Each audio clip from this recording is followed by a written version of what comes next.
In our last video, we looked at how we think about controlling. So looking at how do we measure, how do we compare, and then how do we act. And in this video, we're going to look at what kinds of things do we need to control. And so we're going to look at three kind of different things. First of all, looking at how do we control information, then how do we control finances, and then we're going to have a look at a way of approaching control using the technique that's called the balanced scorecard. So first of all, in terms of managing information, managers need to actually understand what's going on in the organisation.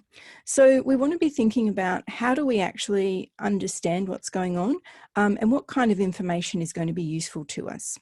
So we might use what's called a management information system, and this can take lots of different forms.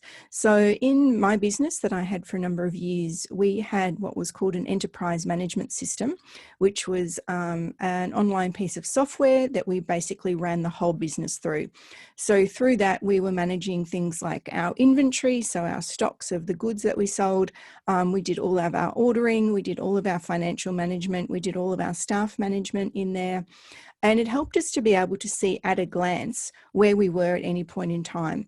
And in particular, what was really important was being able to keep track of the items that we were selling, because there was a lot of different components that went into what we made. And so being able to see the information around our inventory was really vital to success in our venture. Now, depending on the type of business you have, the type of information that's going to be useful to you will be different. So, you may need to be tracking things over time. So it might be project-based information. So if you're planning tours or if you're running a festival, you're going to be needing to look at things happening over time. So what's happening in this month? What's happening in the next month? Are we on track with these things? Do we need to adjust in some way because maybe a particular date has fallen through and so now we need to rearrange the whole tour, or maybe a piece of equipment that we were planning to use isn't available. So these kinds of things we need to be able to keep a track of. And in a lot of small businesses, these happen in a very ad hoc fashion. So we're just using email and maybe spreadsheets. But as the complexity of the business grows, and as the number of people in particular in the business grows, as a manager, you're going to need to stay across all the details so that you can be clear on where people are doing okay and where things might need intervention. So we often use systems like customer relationship management systems for managing things like sales and any ongoing contact with customers. And we may have financial management systems that help us stay abreast of what we're selling, what our different costs are, and maybe our overall profitability. And so in terms of the financial management of the venture, financial controls are ways of us understanding, is the business going well or not? And there's a bunch of different ratios that the book talks about. I'm just going to show them quickly for you here and then jump back and talk about budgets. So I'm not going to get into these in detail because in a lot of cases, they're not going to be super relevant to you. Most of these ratios are more applicable to large ventures or ventures that have stabilized.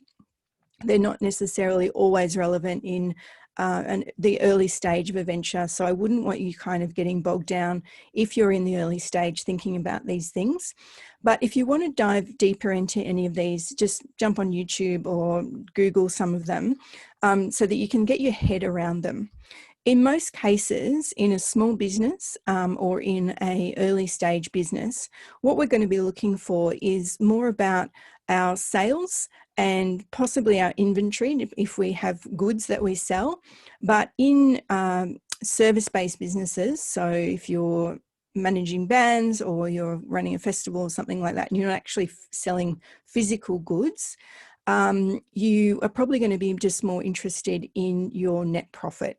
So have you achieved more revenue than you have costs going out the door? And are you able to manage that?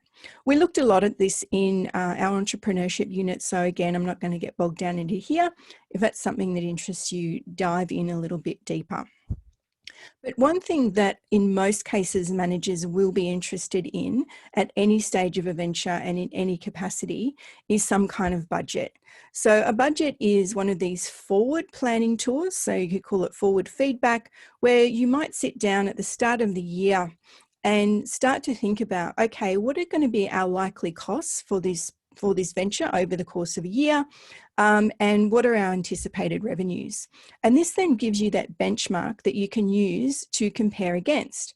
So if, you might even put together a budget for, say, a tour. So if you're launching an album and you're going to go on a national tour, you might start to create a budget that's going to identify, all right, how much are we going to need to spend on fuel? How much are we going to need to spend on gear at each venue? Do we need to hire backlines, that sort of stuff? Do we need to pay the venue, or are we going to do a door deal with those venues, et cetera, et cetera? And you're going to need to start to identify across each show, what are going to be your costs in terms of production and accommodation and all that sort of stuff. And then what are going to be your anticipated revenues? So perhaps based on the capacity of each venue, you're going to try and sell out. All right. So in each case, you're going to go, right, we're going to try and sell out this venue. So what's the capacity of that venue?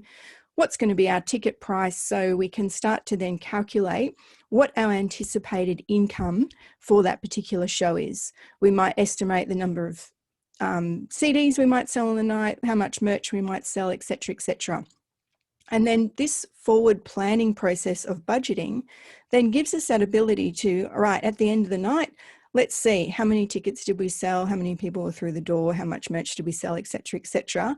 And like in that video we saw before where they were looking at the different, whether they sold flowers or whether they sold vegetable seedlings, we can then start to go, oh, we made more money at this show than we anticipated, but we've actually had more costs because we didn't realize that when we got there, there was actually, I don't know, maybe we needed to buy more guitar strings, or there was something that we needed to purchase that we weren't anticipating. And so we add that back into our what we call the actuals. So we would, in a budget, we normally do a forecast and then we would do an actual.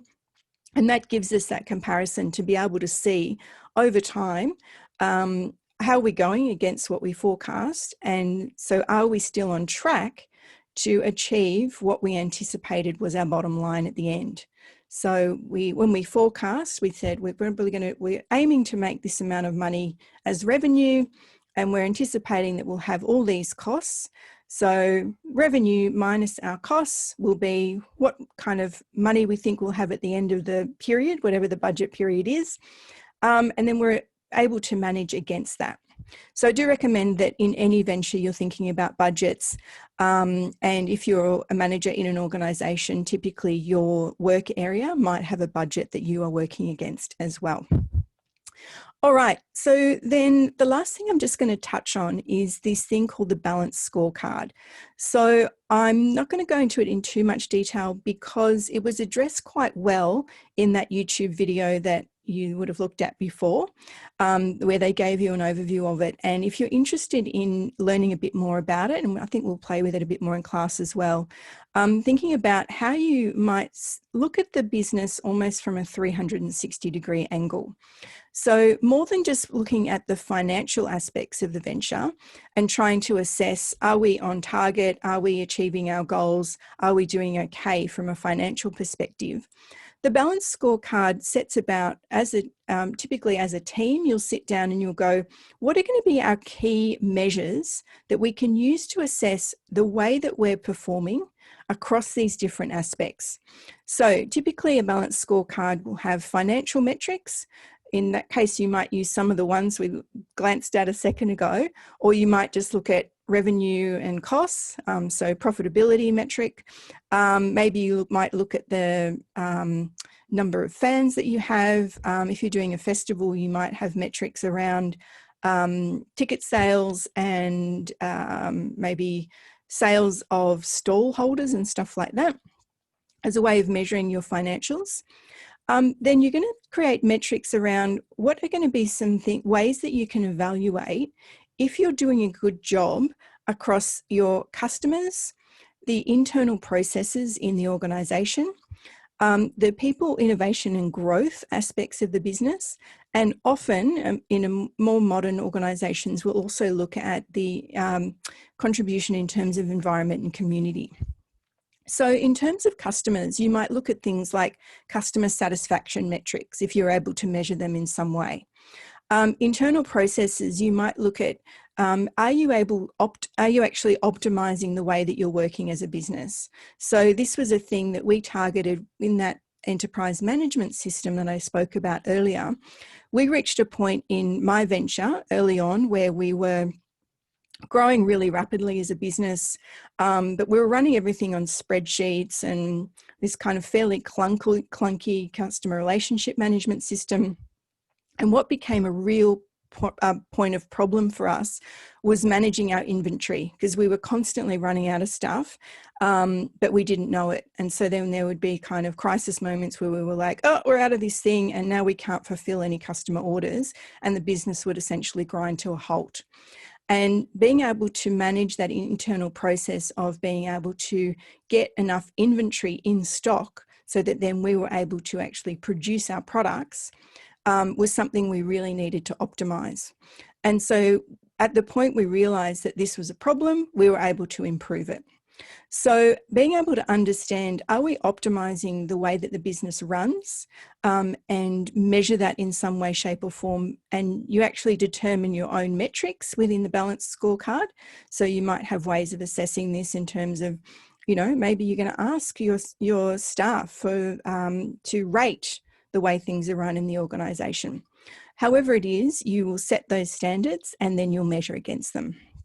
And then in terms of people, innovation and growth, these might be things like, in terms of people, it might be things like the turnover of staff, which might give you a measure of, are people happy here, and are our working conditions and salaries keeping good people here, or are people wanting to leave? We might be looking at just, again, people's opinions. We might survey our staff and ask them, are they happy? Do they feel like they're being challenged and able to grow in the organisation? And is the organisation itself growing? So again, are we innovating? Are we developing new products? Do we have a pipeline of new products that we've got in production? So in the music space, we might be thinking about, do we have a new album on the horizon? If we're running a festival, do we have ways of making the festival more interesting and more appealing to people so that we can actually grow our audience or increase the stickiness of people wanting to come back each year? And then in terms of environment and community, we might have some metrics around, maybe we've got targets around becoming more environmentally friendly, right? So again, if we're thinking about a festival, maybe we've got some targets that within 5 years we want to be completely green powered, and we want to have all non-disposable stuff, so we're not using plastic cups and stuff like that. And so we would have some targets that we're then measuring against. And similarly with community, we might have some ways that we want to try and contribute to the community in terms of either donating revenue or engaging with the community, maybe giving back in terms of volunteer hours or something like that. And as a team, you would decide, right, what do we want to be using as our metrics here? And that can help us with both our planning and our achieving of those goals by setting up monitoring and control methods that help us keep them front of mind and stay on track with them. So I encourage you to have a look at that. And again, I think we'll have a bit of a play with that in class as well. So our last topic in this module is looking at some of these contemporary issues when we're thinking about control. And so I'll see you there.